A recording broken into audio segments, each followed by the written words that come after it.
Hi, I'm Gina, and according to 1 Timothy 2:12 and Titus 2:4, I do ask that this is for women only. Today I'm going to talk to you about Genesis chapter 2. And as we go through, we see that he talks about how thou mayest eat freely of all of the trees that are in the Garden of Eden. And I want to back up just a little bit.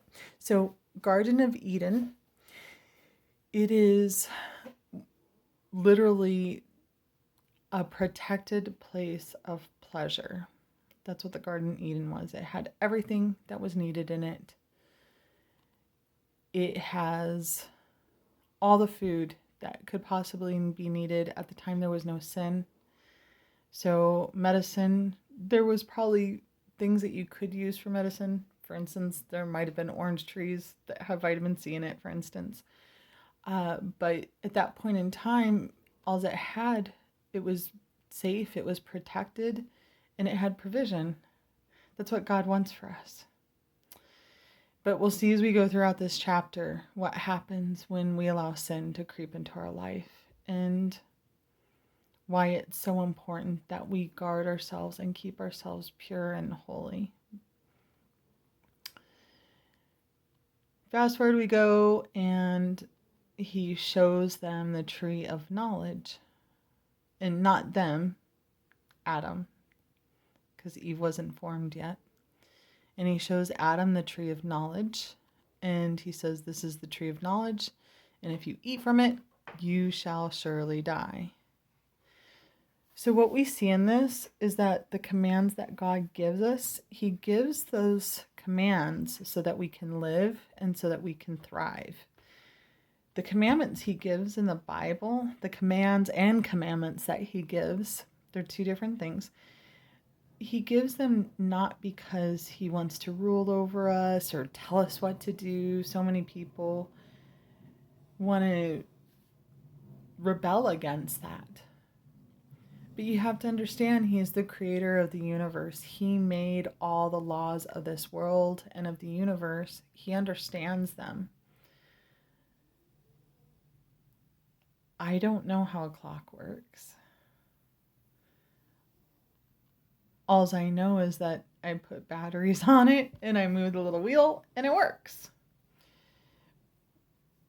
But if I decided that I wanted to, put batteries in the way I wanted to put it in and, move the hands where I wanted to put them instead of where they should be, it's not going to work. And so trying to tell the God of the universe how things should be instead of realizing I need to follow the directions on the clock and put the batteries in the right way, it's not a big surprise. The next part I'd like to point out is about how he talks about the gold in the land and the onyx stone. And I forgot, I was going to show you guys this. So I am so crazy blessed. This is my onyx and gold necklace. I love it. I made it, part of that creativity we talked about in the previous session. And so if there's tons of onyx and gold in the land, it shows that God's provision is abundance. He wishes us to have complete abundance and riches, not poverty. Then the next part I'd like to talk about is talking about being a helpmeet. This was something that I struggled with for a really, really long time, especially when I was a child, and I couldn't understand what it meant by helpmeet. So this is help, M-E-E-T, helpmeet. And what it means is a help that is meet for the needs of my husband. So as women, We are designed to serve our husbands and serve our children. And so many people balk against that, but it's a thing of honor to have a husband and to have a children. There are so many women who don't have a husband and so many women who don't have children. It is an honor to be able to serve them. It is your purpose on earth is to marry and be fruitful and multiply and have children and to serve your husband and your children. And so let's also talk about help meet. So help meet means being appropriate for your husband. It doesn't mean that he's supposed to do all the things you want him to do. It means that you need to be all the things to him that he needs you to be. And because of feminism, so many women misunderstand the beauty that can come when a man and wife come together the way that God intended them to be together. This is not for a man to walk on the woman. It's not her to be a slave. That's not what it's meant at all.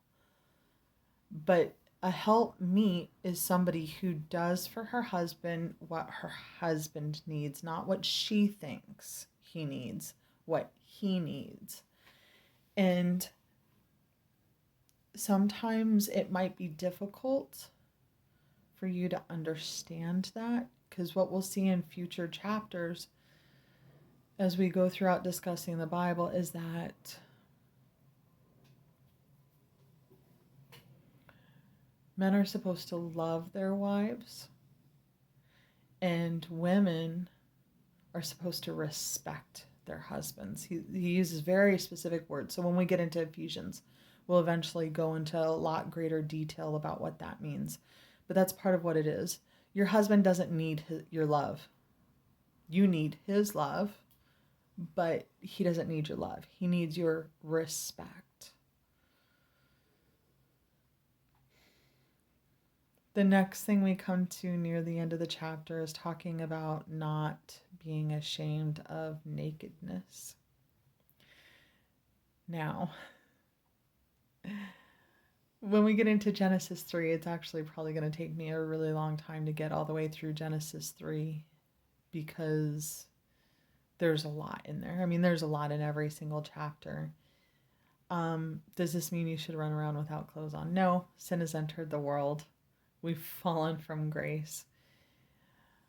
But not being ashamed of nakedness, not being ashamed of our bodies. God created your body. He made your nose exactly how it's supposed to be. Mine's a little bit crooked. That's the way it's supposed to be. Some women have different shapes of their bodies. Let's not be ashamed of what God made. What God made was perfect. It's beautiful. And I want to encourage you when you're being critical of some, like this is another thing. So my eyebrows, right? My eyebrows, they are not even. It drives me nuts. But it's also something of the imperfections that makes it so beautiful. I'm handmade. I love it when you get a garment and it says, this may have imperfections because it was handmade. So, yeah, my eyebrows, they're definitely handmade. Thank you, ladies. Be blessed by the best.